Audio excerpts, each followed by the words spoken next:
Nag-viral sa Japan at nabalita pa ang pangyayari sa Scarborough Shoal tungkol sa pambobomba ng water cannon ng China Coast Guard sa barko ng Pilipinas at panghahampas ng sagwan sa Philippine Navy crewmen last week.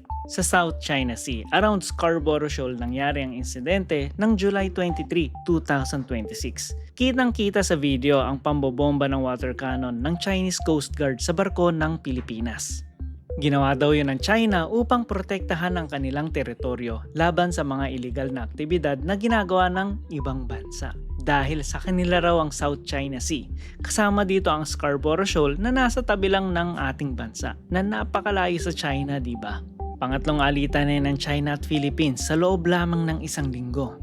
Isa pa sa mga nag-viral na video ang panghahampas ng Chinese Coast Guard sa Philippine Navy crewmen. Nangyari din ito malapit sa Philippines sa Scarborough Shoal, Thomas Shoal ng July 20, 2026.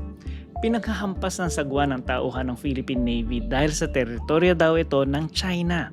2 Pinoy ang sugatan at sinabi ng China na self-defense lang daw ang ginawa nila at nauna daw ang Philippine Navy na umatake sa kanila. Wala pa ring malinaw na usapan kung sino ang dapat managot o kung sino ang tama o mali.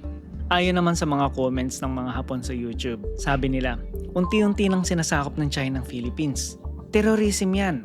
Suporta kami sa Philippines, ayaw namin sa China. Kung ang Amerika ay world's policeman, ang China naman daw ang gangster ng buong mundo. Kayo, anong tingin nyo sa pangyayaring to? Dapat na ba tayong mag-practice mag-swimming? Tawagin na ba natin ang mga Shokoy at iba pang lamang tubig upang labanan ang pambubuli ng China sa ating barko?